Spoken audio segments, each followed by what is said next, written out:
And hello, welcome to this video. So in the last video, we actually did the construct a cylinder. For example, here build cylinder 2. So let's just quickly do the test again. I've already loaded my workspace. So test equals to self.get test as object.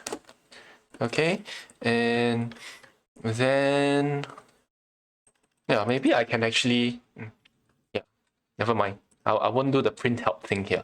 Let's do a test phase name, test.test phase name. And then we'll get our cylinder. And over here, it will be sort of, there'll be two sets of origins, but here is your cylinder 2. Okay, so, next thing, as like I mentioned a few videos before, I want to start making vertices, so that I can compare, where's the top patch, where's the bottom patch, etc., etc. We'll want to start using those things to compare where our patches are and how to get phase objects from them. So I just want to bring your attention to the worked examples. So I'll quit this Vim. So you can Vim live demo cylinder class, and then you have this mesh and export dump.py, and then one more Vim class I want to get. Okay, maybe I'll just do, I'll not do the mesh and export yet. I'll do the worked examples, and I'll go to cylinder class.py because I already have a lot of these things worked out here. All right, so first thing first, let's see whether we, coded our vectors in. So yeah, we have this bottom inlet point and top outlet point. Okay, that's the set function. And then, do we have get functions for these? If not, we'll need to start making a few. So set bottom inlet point, get bottom inlet point, so they are get functions. So that's all working well. So let's put it in our test first. Let's put it in our test first. Okay, we'll put it here. Okay, top outlet point equals self or cylinder 2. Self, let's see, cylinder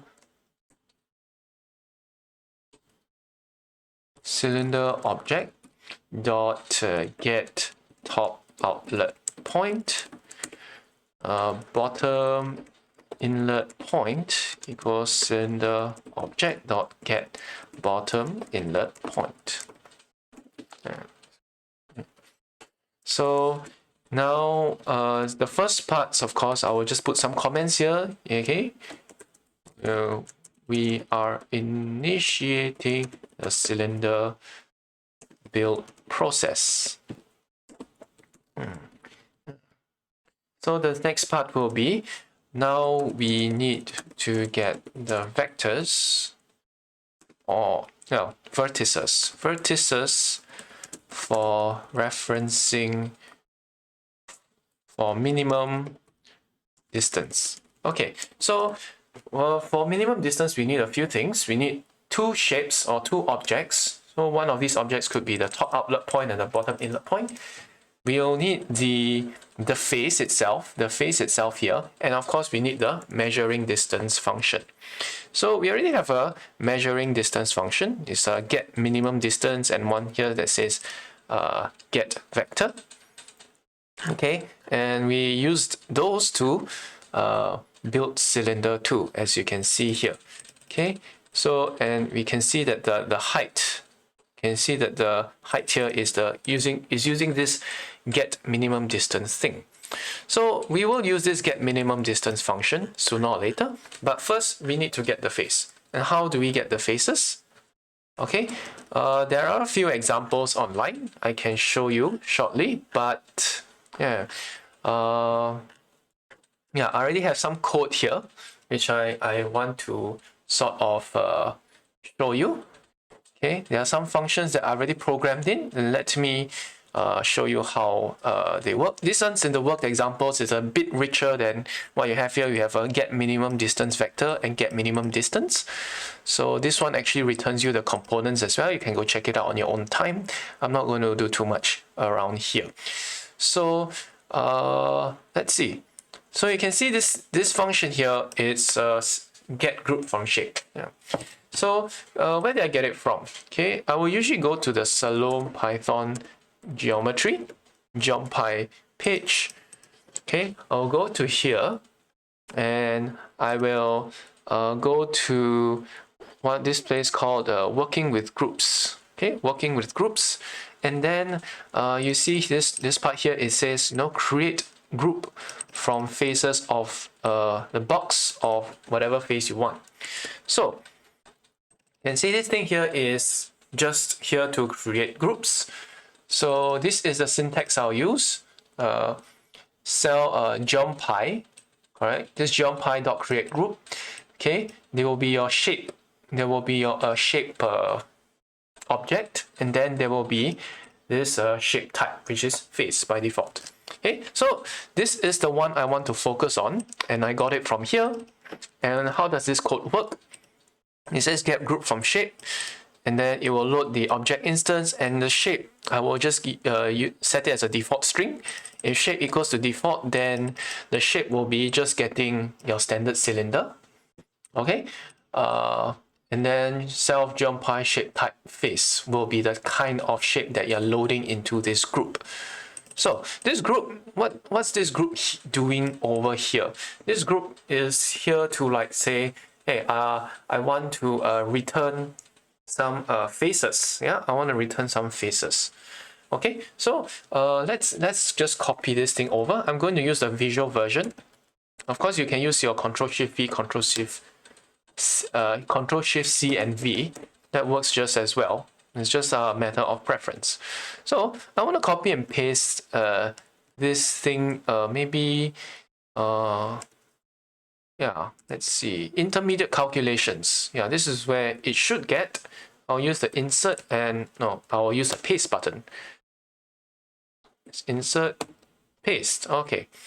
So this one gets grouped from shape, okay.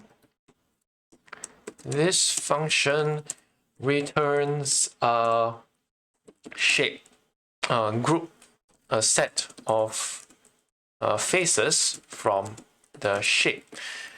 Okay, so I'm going to change the code a little bit just to fit it better. The default will be cylinder2. Okay, so if shape equals to cylinder1, I will do this code. Self.group equals to self.create group geompy get cylinder1. So do we have a get cylinder1? Okay, we don't have a get cylinder1. Okay, we have a build cylinder1 instead. So, well, we can use the build cylinder1 instead of get cylinder1. It's just a matter of syntax. So let's just do that. Build cylinder1, because that will actually return you the that will return you cylinder1. I can do the same for cylinder2. Shape equals to cylinder2, and I can just load this build cylinder2 in there. So I'm going to yank and paste as usual. So this will be cylinder2. Okay, and then the type is face. Remember, I needed to put the self.geompy here. Here only has geompy. You'll need to load that self.geompy in. Okay, else you'll have self.group equals to geompy blah blah blah. Okay, so this one I actually have this thing called self.group. That means it will build it into the attribute. Okay, it will build it. This group thing will be one of the attributes. Okay, so I won't call it get group from shape. I will call it build group from shape. Because get usually means I don't build an attribute inside. That's the way I like to have this naming convention. So let's build the group from shape, and then we'll load it into a variable. And now of course the shape will be cylinder 2, but it will be the cylinder 2 that we are working with inside the test. So let's return over here. We will have this thing called now let's return a group of faces. Okay, group equals to self dot what, get group or get faces. Oh shucks, get group face. Wait, what was my object? What was my function?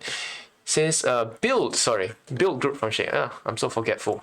Build group from shape. Okay, so I'm going to leave it there, but I need to show what the shape is. So I need to say shape equals cylinder 2. I want this very specific cylinder. So this is the group. Okay, and yes, maybe I will build here for let's see, just to keep things organized. I always want to have a get function as well. Since I already built group from shape, I want to actually let's see, self.group. So get face group. I'll call this the define get face group self return self.face group.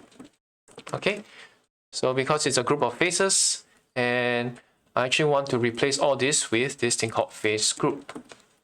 Okay, now use the full stop to replace all of this, and I'll call this face group. And let me check my syntax over here. It will be called this face group. Yeah, get face group. So I'll call this again. I won't call this group anymore because group is so generic. I want to say this is my face group. Okay, so now we have a face group. What do we want to do with it? Well, for face in face group, print face. Okay, and let me change this. All right, I just want to see what objects are over there, so I want to print them out. Okay, so let's do it again. We'll get we'll reload our test object and we'll see where we get. And well, you take a look here. It says test object has no attribute build group from shape. We'll just very simply, I think I missed out a syntax thing there. There's no, I'm not using the self, so I'm going to use cylinder object. Okay, let's try again. Okay, so it says traceback. The traceback thing over here. Let's see. Hold on. Okay, it says here geom object is not iterable. So we cannot, basically we cannot use this for loop to print out. So that doesn't work. Okay, I'm pretty sure I did that in the worked examples before. I just forgot. So let's just print face group and let's see what happens. Okay, test equals self test object, and then we'll have this geometry object over here. So you can see here, this group thing is not very helpful. We cannot do anything with it. So what do we do next? Okay, the group thing is not very helpful. So what do we then need to do? Okay, if we take a look at this code here, it says here, okay, there is this thing called a face list. And this is using subshape all sorted centers, blah, blah, blah, with the shape type of face. So actually, it seems that we need to get a face list as well. So let's get this function to start building our face list. And if you take a look at the worked example, you'll see that this face list here is actually sort of given. Okay, so I will just use this very similar syntax. I want to say build face list. Okay, face list is an object with, like, I think 3 or all your object faces inside. So I'm going to build another function. I'm going to say this one is build face list. So this is different from face group, because face group you cannot really do anything. But why is it important? It's because when you add things to your study, for example, GeompI add object, you need to specify the group and you specify a face ID. It's a bit of a convoluted way of working, but I'll walk you through it. So let's build a second function called getFaceList or buildFaceList. So I'm going to paste it here as usual. Okay, it will not be face ID list. Okay, I will call it build face list from shape. Okay, so there's a shape that I supply, and if the shape is cylinder 1, I will just use this code build cylinder 1. And then if it's cylinder 2, I will just use build cylinder 2. I don't want to do get cylinder 1 and 2. Yeah, I think it's yeah, if it works, it works. Ideally, I will have all of these things, I will not build cylinder 1s and 2s over here, ideally speaking. Because I will be if I keep executing this code again and again, there'll be a lot of objects I'm building in the background. So it will get messy very quickly. So to usually try and make this thing neater, I will use a get function rather than a build function. So that I will just return cylinder 1 or cylinder 2 object from the environment, from the Python object environment, rather than doing this. But it's a crummy way it works. So and I don't want to waste too much time over editing and over refining code that I don't really need to use. So yeah, it's not something I'll do just yet. Okay, so here is a face list that I want to build. So I say self.facelist equals self.getGroupFaceList from shape. Okay. So let me see this thing here. Oh. Okay, so wrong one, sorry. So let's see. GeompI subshape all sorted centers. This is the one I want. Oops, I shouldn't use Ctrl+Shift+C here. Okay, I'll change word CW and I'll paste. Subshape all sorted centers will be here. And what do I want? I want the first argument to be the shape I supply.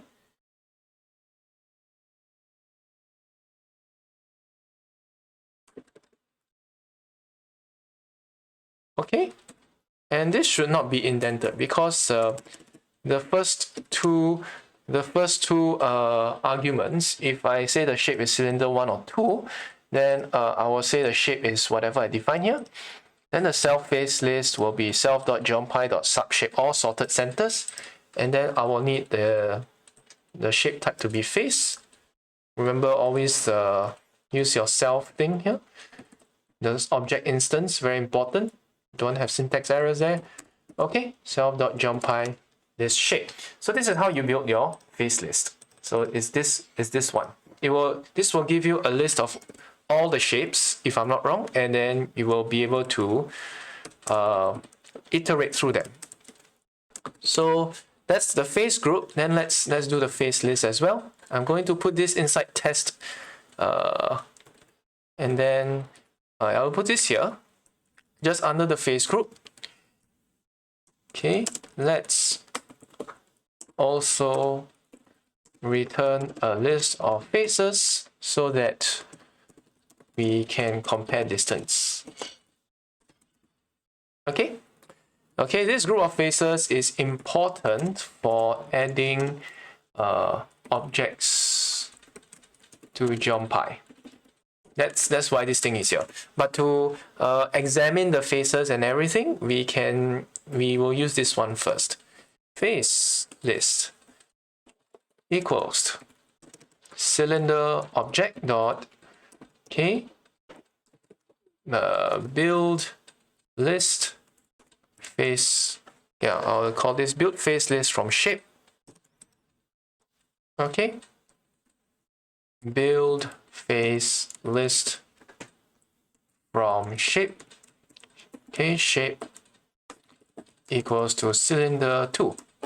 And this makes it very clear and unambiguous.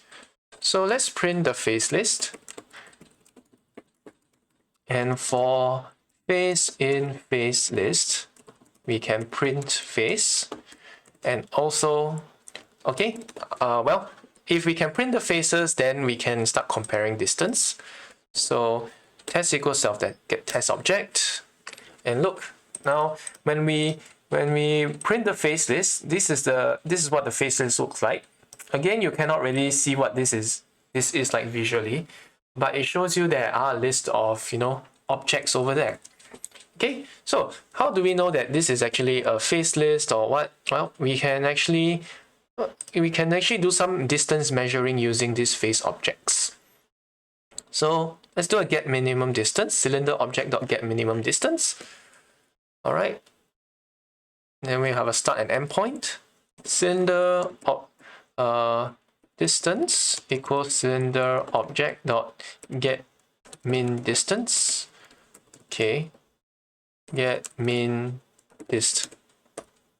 All right. So it's not min distance, it's just min dist. Start point equals to what? You just give it the bottom inlet point, end point equals to face. Okay, so you'll measure the minimum distance from the bottom inlet point to the face. So start point is one more time, start point. Okay, so I have a start point and end point argument. Just want to make sure that syntax is correct. Okay, so we'll go to test face name. And then, oh yes, I forgot. I want to print distance, of course. Print distance. Okay, so let's see whether it works. Test equals self that get test object and take a look. This first face has a distance of 0 from the origin. This face has a distance of 100 from the origin. This face has a distance of 300 from the origin. So we can sort of tell this first face is sort of your, what do you call that? This first face is sort of your bottom inlet point, which is this face over here, this bottommost face over here. Okay, this second face is 100 units or 100 mm from the origin. What is this face? This face, this is actually the radius of the cylinder, and that's probably your curved face. And this last face here is 300. 300 is this top face over here. And that's, well, measuring of distance and how you use your face list.